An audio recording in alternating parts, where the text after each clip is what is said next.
지금부터 1634년 전 AD 384년에 있었던 일입니다. 당시 32세의 젊은 남자 청년이 있었습니다.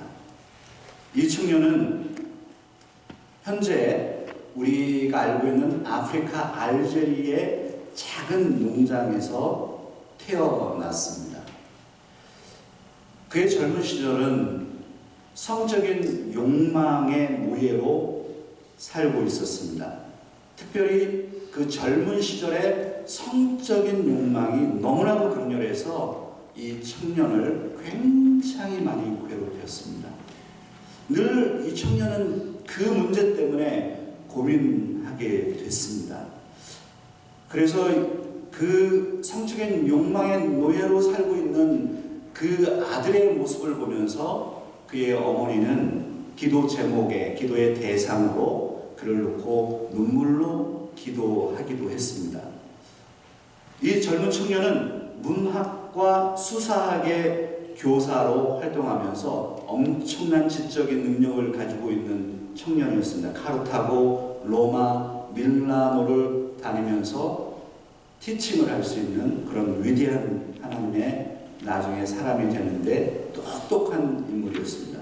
그러던 어느 날 그는 자신이 묵고 있던 집에 정원에 나가게 됐습니다. 너무나도 가슴이 아파서 자신의 그 죄의 문제를 해결할 수 없어서 그 정원에 나가서 털썩 주저앉고 무화과 나무 밑에서 하염없이 눈물을 흘립니다. 소나기 같은 눈물을 흘립니다. 어떻게 할 수 없는, 주체할 수 없는 자신의 죄성을 들여다보면서 어떻게 하면 될까라고 하는 그 순간에 한 목소리를 듣게 됩니다. 그 목소리가 여자의 목소리인지 남자의 아이의 목소리인지는 모르겠지만 그 목소리를 듣는 순간 그 목소리에 집어서 읽으라, 집어서 읽으라 라고 하는 그런 메시지를 듣게 됩니다. 그는 그 목소리를 통해서 이렇게 생각합니다.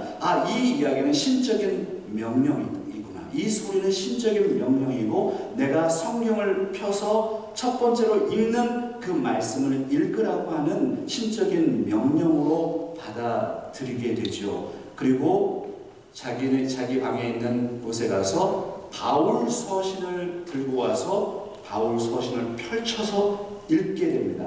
그 본문이 바로 저렇게 무화과 나무 밑에서 울고 있는 한 청년의 모습, 그 고통 속에서 하나님의 말씀을 읽게 되는데 그 말씀을 여러분 같이 한번 읽어볼까요? 낮에와 같이 단정에 가고 방탕하거나 술 취하지 말며 음란하거나 호색하지 말며 다투거나 시기하지 말고 오직 예수 그리스도 옷 입고 정욕을 위하여 육신의 일을 도모하지 말라. 바로 로마서 13장 13절로 14절에 있는 이 말씀입니다. 이 말씀을 읽고 이 젊은 청년은 자기가 구원의 빛을 경험하는 것으로 깨닫게 됩니다. 그리고 그의 삶은 완전히 변화되었고 하나님 앞에 설복당하게 됩니다. 그리고 이 사람은 새롭게 변화되어서 초대교회의 가장 위대한 하나님의 사람, 하나님의 학자로 변화됩니다. 바로 이 사람이 누구입니까? 바로 성 어거스틴입니다. 아우구스티누스라고 하는 성 어거스틴의 일화를 제가 그의 고백록에 담겨있는 이야기를 제 설교 언어로 여러분 풀어서 지금 설명을 지금 드렸습니다. 여러분 성 어거스틴이 로마서를 읽으면서 로마서를 통해서 변화되기 시작했고 그의 인생은 완전히 변화되어서 기독교 역사 가운데 가장 위대한 하나님의 사람으로 지금도 꼽고 있는 인물이 바로 아우구스티누스, 라틴어 아우구스티누스, 영어로는 성 어거스틴입니다. 바로 제가 지금 무엇을 설명하고 있느냐 하면 바로 로마서의 영향력을 설명하는 것입니다. 로마서가 한 사람을 어떻게 변화시켰는지, 그렇게 변화된 사람들이 세상에 어떤 영향을 주는지를 소개한 것입니다. 바로 어거스틴은 후대의 모든 크리스찬의 학자들에게 영향을 미친 대표적인 학자입니다.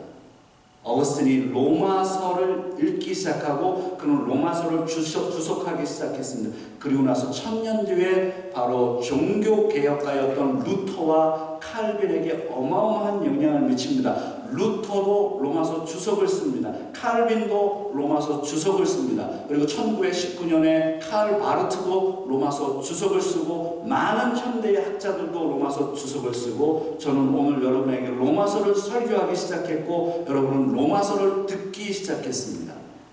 바로 로마서의 영향력은 무엇일까요? 여러분은 어떤 영향력 가운데 있게 될까요? 앞으로 저와 함께 로마서를 여행하면서 나는 어떻게 변화될 것인가? 여러분은 어떻게 로마서를 통해서 변화될 것인지를 여러분 기대할 필요가 있겠습니다.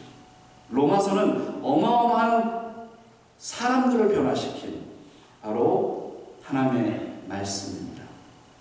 그래서 이번에 로마서를 설교하게 되어서 개인적으로 너무나도 감사하고, 이 로마서를 설교할 수 있을까? 마틴 로이드 존스 목사님은 이 부분을 설교하기 위해서 수년을 노력하면서 설교를 하셨는데, 내가 이 로마서를 어떻게 우리 성도들과 현대적인 감각을 가지고 이 하나님의 말씀을 나눌 수 있을까 고민을 무척 많이 하면서 준비해 왔고, 오늘부터 저와 여러분이 로마서를 여행하게 될 텐데요. 로마서를 저는 강의하면서 주제를 잡았습니다. 시리즈로 주제를 잡았는데 One Gospel, One Church에 대한 것입니다. One Gospel, 하나의 복음, 그리고 One Church, 하나의 교회. 한번 따라하면 좋겠습니다. 하나의 복음, 하나의 교회, 하나의 복음, 하나의 교회라고 하는 이 부분을 로마서가 끝날 때까지 붙잡고 계십시오. 하나의 복음이라는 게 도대체 무엇을 의미하는가? 하나의 교회라고 하는 것이 무엇을 의미하는가? 하나의 복음이 하나의 교회를 만듭니다. 하나의 교회는 하나의 복음으로만 가능합니다. 이 부분을 제가 오늘부터 풀어서 여러분과 함께 나누게 될 것입니다. 오늘은 첫 시간이기 때문에 로마서의 개론적인 이야기를 제가 좀 하고 넘어가도록 하겠습니다. 로마서의 서론이라고 할 때 여러분 우리가 항상 이런 것들을 공부하고 넘어가야 됩니다. 로마서는 누가 기록했느냐? 사도 바울이 기록한 것에 대해서는 학자들 간에도 이견이 없습니다. 사도 바울의 서신입니다. 사도 바울이 로마서를 기록했습니다.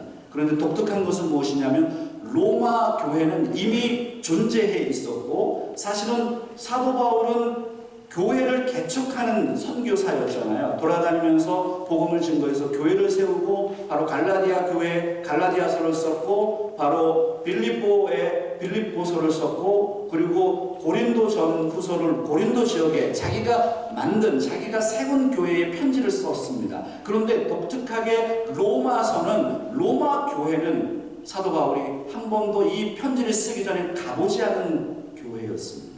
자기가 세운 교회가 아닙니다. 그 로마, 우리가 알고 있는 그 로마 맞습니다. 그 로마의 교회에 보낸 편지, 바로 사도 바울이 썼습니다. 기록 장소는 어디냐면 바로 사도행전 20장 3절에 보면 바로 3차 선교 여행 당시에, 거기에 제가 화면에 적어드렸죠. 사도행전 18장부터 21장까지 바울의 3차 선교 여행 가운데 바로 그리스에 석 달간 머물게 됩니다. 그 지역이 어디냐면 겐브레아라고 하는 그리스의 항구의 동쪽 지역입니다. 그 지역에서 석 달을 머무는 그 시간에 바로 고린도 지역에서, 그 지역에서 로마서를 기록하게 됩니다. 그게 바로 AD 57년에서 57년경으로 대부분의 학자들은 동의하고 있고, 저도 그 부분을 이해하고 있습니다. 자, 그러면 이렇게 간단하게 로마서 개론을 이야기하고 조금 더 깊은 이야기를 좀 들어가 볼 텐데요. 로마서를 이해할 때 굉장히 중요한 이슈들이 있습니다. 그 가운데 하나는 로마 교회는 도대체 어떻게 세워졌느냐 하는 거예요. 로마 교회가 사도 바울이 전도한 교회가 아닌데 로마 교회가 세워졌다면 그러면 로마 교회는 어떻게 세워졌느냐 하는 게 질문이 될 거 아니에요. 이 부분은 오늘은 제가 설명하지 않습니다. 이게 밑에 깔려서 로마서를 이해할 필요가 있습니다. 로마 교회는 도대체 누가 세운 걸까요? 어떻게 로마 교회가 세워진 것일까요? 사도 바울은 지금의 예루살렘, 시리아의 안디옥, 그리고 터키 지역, 그리고 넘어가서 고린도 지역, 그 지역을 전도를 했는데 어떻게 로마 교회가 세워졌을까? 이 부분은 이제 여러분들이 퀘스천 마크를 집어넣고 이제 로마서를 들으면서 이 부분은 해결하도록 하겠습니다. 더 중요한 부분은 무엇이냐면 로마서를 기록한 목적이 무엇이냐 하는 겁니다. 사도 바울은 로마서를 왜 기록했을까? 로마서를 기록한 동기가 무엇일까? 라는 것입니다. 로마서를 기록한 동기와 목적이 굉장히 얽히고 설켜 있어서 지금 로마서를 연구하는 학자들 간에 가장 심하게 토론하고 있고 아직도 결론을 내지 못한 부분이 바로 로마서의 동기입니다. 목적입니다. 왜 사도 바울은 로마서를 기록했는가? 무슨 목적으로 로마서를 기록했는가? 그런데 이 대부분의 학자들의 이야기를 종합해보면 두 가지로 정리가 되는데요. 바울 입장에서 보는 입장이 있어요. 바울 입장에서 로마서를 기록한 목적과 그리고 로마 교회의 입장으로 로마서를 기록한 목적이 있습니다. 이 두 부분으로 나눠지는데 첫째는요. 바울의 입장에서는 어떠한 목적을 가지고 있느냐면 바울은 끊임없이 자신이 로마를 통해서 서바나에 가서 복음을 전하기를 원했습니다. 그 서바나가 바로 스페인입니다. 당대에 2000년 전에 세계관 속에서 서바나가 어디냐면 세상의 끝이었습니다. 그 지역에 가서 복음을 증거하는 것이 바울의 목적이었습니다. 그래서 예루살렘에서부터 서바나까지 중간 3분의 2 지점에 있던 지역이 어디냐면 바로 로마입니다. 그래서 예루살렘으로부터 시작해서 터키를 지나서 그리스를 지나서 로마 교회의 정착지를 두고 로마 교회의 기도와 후원을 받아서 나중에 서바나까지 복음을 증거하는 그런 목적을 가지고 로마 교회의 교인들과 관계를 맺고 싶어 했던 기도와 후원을 받고 싶어 했던 바울의 목적이 있는 것입니다. 이거는 바울의 입장입니다. 이 부분도 제가 설교를 해가면서 여러분과 나누게 될 것입니다. 근데 두 번째가 중요해요. 로마 교회의 입장이 있어요. 로마서를 왜 바울이 기록했을까? 바울이 로마서를 기록한 이유가 중요합니다. 갈등 때문입니다. 로마 교회는 어떤 교회였느냐 하면 우리 엘세트로 교회는 우리 주재원들이 오셔서 뿌리를 내리고 또 여기서 사시는 분들이 또 뿌리를 내려서 교회를 형성하고 지금 제가 부임하고 이렇게 어떤 상황들이 있습니다. 그 상황들이 있는 것처럼 로마 교회도 그랬습니다. 로마 교회는 바로 유대인들, 예루살렘에 살았던 원래 유대인들이 로마로 진출해서 로마에서 살았던 유대인 그리스도인들과 그리고 그 지역에서 그 사람들을 통해서 전도받았던 이방인 그리스도인들이 함께 모여있는 교회가 바로 로마 교회였습니다. 다른 말로 표현하면 유대인, 이방인이 합쳐져 있는 교회가 로마 교회였습니다. 그래서 갈등이 있었어요. 유대인들과 이방인들의 갈등이 있었습니다. 유대인들은 무엇을 강조할까요? 갈라디아서를 기억해 볼까요? 유대인들은 무엇을 중요하게 여깁니까? 전통과 할례와 안식일 규례 율법을 중요시 여겼을 거 아니에요. 그런데 이방인들은 그렇지 않은 거예요. 바로 갈라디아서의 갈등이 로마 교회도 동일하게 남아 있었습니다. 그 갈등 때문에 유대인과 이방인들이 싸웠기 때문에 그 부분을 끊임없이 고린도 지역, 그리스 지역에서 전도하면서 사도 바울이 그 사건을 여러 사람의 경로를 통해서 듣게 되었고 로마 교회에 자기의 순수한 복음을 선포할 필요를 느껴서 로마 교회의 그 갈등을 바로 복음을 통해서 해결하기 위해서 로마서를 쓰게 된 것입니다. 예, 그렇습니다. 그 갈등을 해결하기 위해서 엄청난 갈등이에요. 근데 이 갈등이 바로 복음이 얼마나 중요한지를 설명하는 것이었고, 이 복음의 하나됨이 바로 교회를 하나 되게 한다는 것이 바로 로마서의 핵심적인 주제입니다. 예, 잘 따라오셨습니다. 제가 오늘 첫 시간이니까 여러분 좀 이런 학문적인 이야기를 조금 하고 있습니다. 그러면 오늘 우리가 선택한 본문으로 좀 들어가 보겠습니다. 로마서 1장 1절에 있는 말씀인데요. 우리 한번 같이 읽도록 하겠습니다. 로마서 1장 1절의 말씀이요. 같이요. 예수 그리스도의 종 바울은 사도로 부르심을 받아 하나님의 복음을 위하여 택정함을 입었으니. 로마서 제가 오늘 첫 시간이기 때문에 로마서 1장 1절만 함께 나누려고 합니다. 로마서 1장 1절에도 할 얘기가 너무 많거든요. 여기에 보면 바울이 자신을 소개하는 부분인데, 자신을 소개하는데 세 가지의 자기의 호칭을 사용합니다. 한번 보세요. 바울이 무슨 호칭을 사용합니까? 자신을 소개할 때 예수 그리스도의 종, 또 하나는요 사도, 그리고 마지막 세 번째는요 하나님의 복음을 위하여 택정함을 입은 자. 이 세 가지를 병행해서, 그러니까 같은 의미라는 거죠. 커마라고 해가지고 같은 병행을 하는 겁니다. 예수 그리스도의 종, 바울, 사도, 하나님께 택함을 받은 자라는 것을 설명하죠. 자, 그런데 잘 보세요. 제가 로마서 1장 1절부터 17절까지가 서론입니다. 그 서론 가운데 서론은 1장 1절부터 7절까지입니다. 그 1장 1절부터 7절까지는 송신자와 수신자 이야기입니다.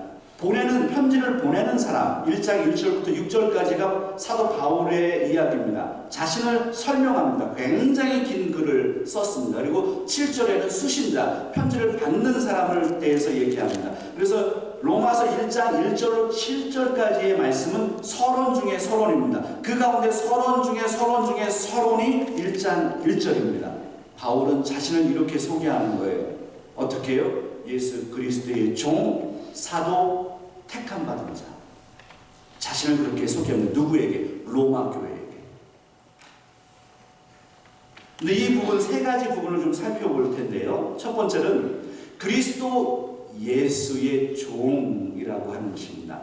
바울이 자신을 소개한 세 개의 칭호 가운데 그리스도 예수의 종, 사도, 하나님의 복음을 위해 택정함을 받은 자. 제가 지금 거꾸로 읽었어요. 발견하셨어요? 뭐라고 읽었어요? 예수 그리스도의 종이라고 읽었나요? 그리스도 예수의 종이라고 읽었나요? 그냥 멍하니 계시면 안 돼요.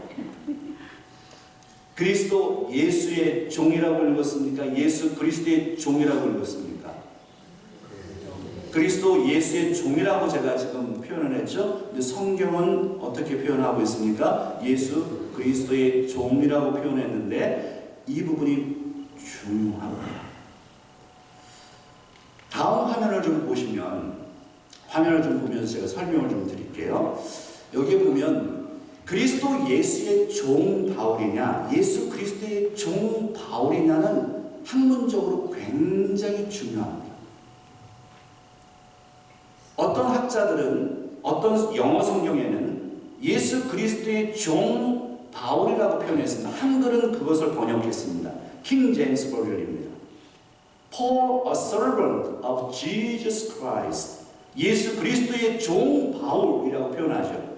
그런데 ESV, NASB, NIV와 같은 영어 성경은 이 부분을 바꿉니다. Paul, a servant of Jesus Christ가 아니라 Christ Jesus라고 표현합니다. 그리스도 예수의 종 바울이라고 표현합니다. 무슨 이야기냐면 어떤 사본에는, 로마서를 기록한 헬라어 원문의 어떤 사본에는 예수 그리스투스 이렇게 표현되어 있는 사본이 있고, 크리스투 예수라고 하는 그렇게 번역한 사본이 있는 겁니다. 근데 어떤 영어 성경은, 영어 성경의 표현이 또 중요합니다. 어떤 영어 성경, 킹 제임스 버전과 같은 것은 그냥 예수 그리스도의 종으로 번역을 했고, 다른 권위 있는 영어 성경들은 어떻게 했느냐면 그리스도 예수의 종으로 번역했다. 이 부분은 무엇을 이야기하느냐? 바로 그리스도 예수의 종 바울이 더 중심이 된다는 이야기입니다. 사도 바울이 왜 자신을 예수 그리스도의 종이라고 표현하지 않고 그리스도 예수의 종이라고 표현했느냐? 그것은 바로 그리스도라고 하는 의미가 무엇인가요? 바로 메시아입니다. 메시아의 종이라는 거예요. 나를 구원시킨 예수라는 거예요. 그것을 강조하는 게 바울의 신앙입니다. 바울은 예수 그리스도로 표현해도 돼요. 그렇게 표현한 적도 많습니다. 그러나 바울은 늘 자신의 정체성, 자신의 신분을 가리킬 때는 그리스도 예수의 종이라고 표현했다고요. 그래서 자신의 정체성을 나는 메시아 예수의 노예입니다. 나는 메시아 예수 그리스도, 바로 그리스도의 종입니다. 나를 구원시키신 그리스도의 나는 종입니다. 라고 하는 것을 분명히 할 때는 그리스도 예수라고 하는 순서를 바꿉니다. 그게 바울의 신앙이에요. 그래서 오늘 이 부분에서 우리가 한 가지 제가 주회를 해드리는 거죠. 그리스도 예수의 종 바울. 한번 따라하겠습니다. 그리스도 예수의 종 바울. 그리스도 예수의 종 바울. 그래서 해석이 필요하고 주회가 필요할 때가 있는 겁니다. 한글 성경은 영어 성경의 일부를 번역했기 때문에 좋은 번역 성경이 아닌 거죠. 여기서는 그리스도 예수의 종 바울로 표현하면서 바울은 자신을 그리스도의 노예로 표현합니다. 그리스도의 노예. 그리고 두 번째, 그 다음 화면에 보면요, 그냥 예수 그리스도, 이거는 헬라어를 이렇게 헬라어를 한번 봐보세요. 예수 그리스도, 크리스ቱ, 예수, 이렇게 표현합니다. 그 다음은 사도입니다. 자신을 가리켜 사도로 표현하는데, 사도가 무엇입니까? 사도는 예수 그리스도께서 직접 임명한 직분입니다. 지금은 사도 직분이 없습니다. 바로 예수 그리스도께서 사도 바울을 부활하신 예수 그리스도께서 사도 바울을 만나서 바울을 회심시키고 바로 이방인의 사도로 임명하죠. 아포스톨로스, 바로 아포슬이라고 하는 단어입니다. 사도, 바로 하나님이 임명한 이방인을 위해서 택정한 바로 하나님이 부르신 바로 그 사도. 그리고 세 번째는요, 하나님의 복음을 위하여 택함을 받은 자입니다. 이미 사도 바울은 자신은 깨닫고 있었습니다. 나는 어머니의 태 속에서부터 하나님의 택함을 받은 자라는 것을 깨닫게 됩니다. 그것을 알고 있었어요. 그런 자기의 정체성을 정리하게 된 거죠. 아, 나는 그리스도 예수의 종이며 나는 사도이며 어머니의 태에 이미 택정함을 받은 바로 하나님의 사람이구나 라는 것을 정리합니다. 이제 정리하겠습니다. 사랑하는 여러분, 오늘 저와 여러분은 어떤 호칭을 가지고 계십니까? 자신을 가리켜서 나는 그리스도 예수의 노예고 나는 그리스도 예수의 종이라고 표현하는 분들이 계십니까? 나는 집사고 권사고 장로야? 나의 호칭은 도대체 무엇일까요? 나는 집사이며 권사이며 장로이며 나는 그리스도의 종이며 나는 하나님께 택함을 받은 자임을 여러분은 정리하고 계시는 겁니까? 내 칭호에 정리가 되어 있습니까? 단순하게 교회를 왔다 갔다 하시는 겁니까? 시간이 지나면 그냥 집사가 되고 시간이 지나면 안수 집사가 되고 시간이 되면 장로가 될 거라고요? 그것은 세속적인 관점 아니겠어요? 나는 도대체 누구일까? 하나님 앞에서 나는 도대체 무엇인가? 나는 누구인가? Who am I? 여러분 질문하셔야죠. 나는 도대체 누구인가? 하나님 앞에 나는 누구인가? 그래서 오늘 이 말씀을 가지고 한 가지 적용점을 좀 나누려고 해요. 이제 설교를 정리해 가겠습니다. 한번 따라하면 좋겠는 이런 적용점인데요. 돈의 노예가 아니라 그리스도의 노예가 되라. 여러분 같이 한번 따라하겠습니다. 돈의 노예가 아니라 그리스도의 노예가 되라. 그리스도의 노예가 되라. 오늘 본문 로마서 1장 1절에 있는 말씀 한번 다시 읽어보겠습니다. 이 의미를 담고 한번 읽어봅니다. 예수 그리스도의 종 바울은 사도로 부르심을 받아 하나님의 복음을 위하여 택정함을 입었으니. 사도 바울은 자신을 정확하게 정의하는, 나는 그리스도 예수의 종입니다.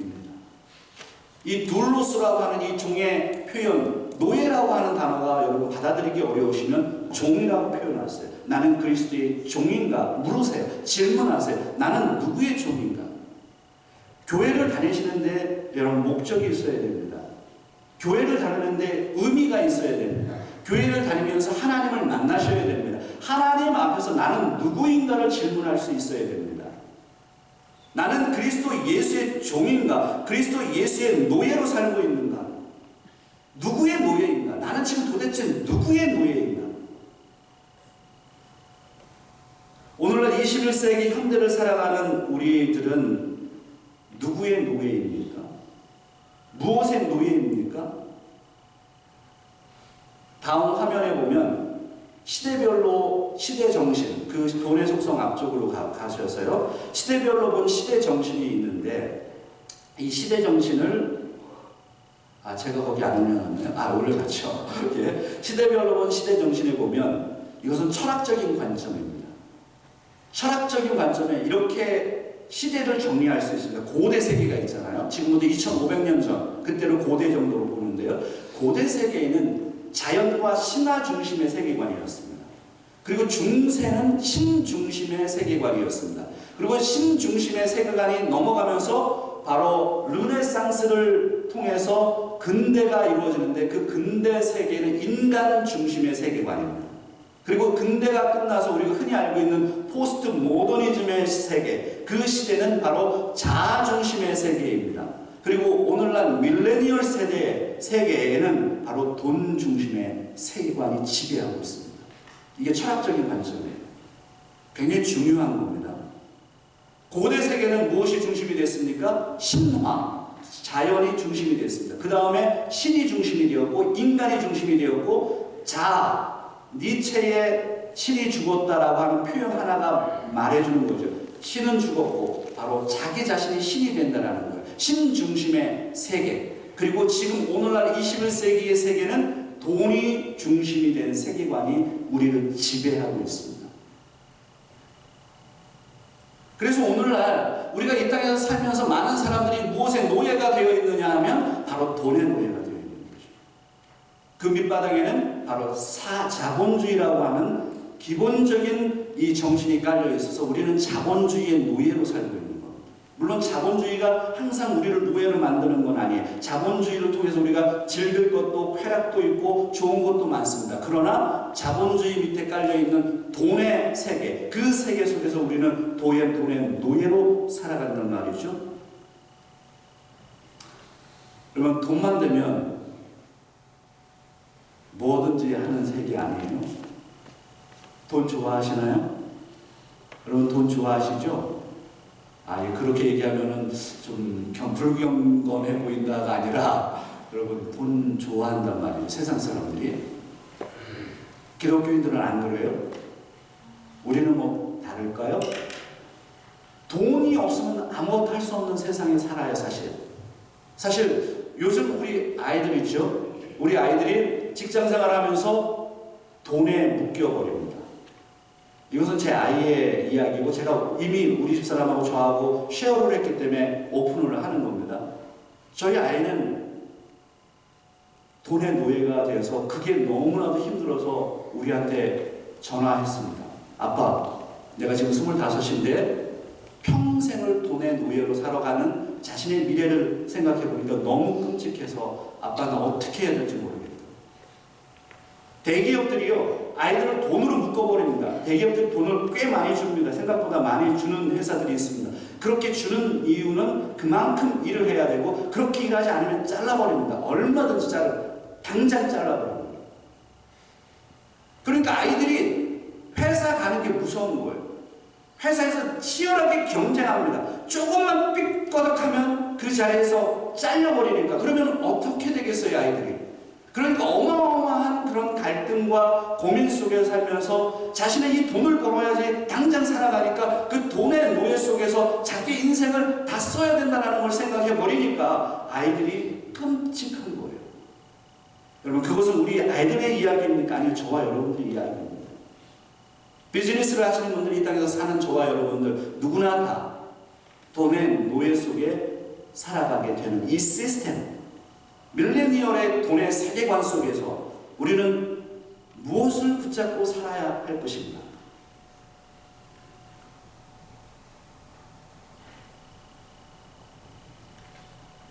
우리 교회에 로뎀 도서관이 있잖아요.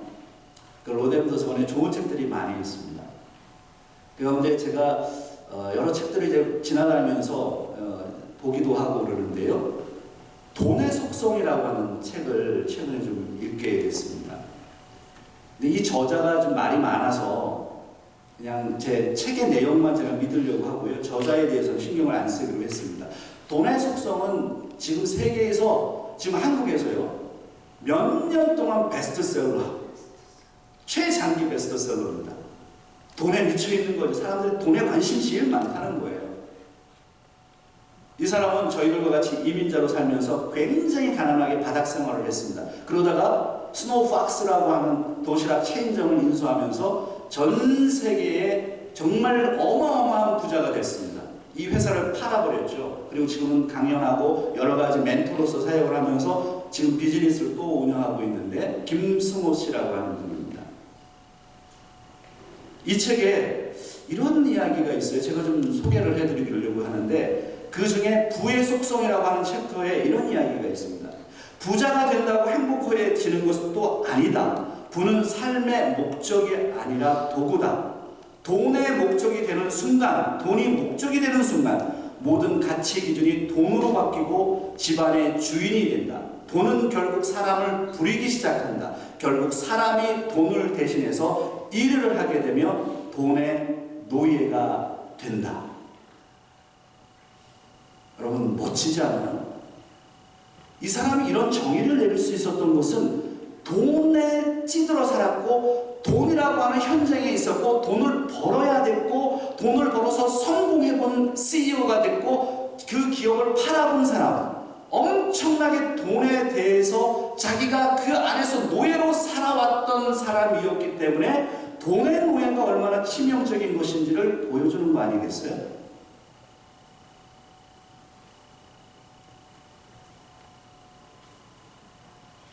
지금 세상은 사람들을 돈의 노예로 만들고 있습니다. 사실은 우리는 그 물결에 파도를 타고 있는 거죠. 자유로울 사람이 아무도 없습니다. 그런데 돈의 주인이 되면, 돈이 자신의 주인이 되어 버리는 순간 우리는 세상의 가치관의 노예가 되고 마는 것입니다. 자기가 선택하는 겁니다.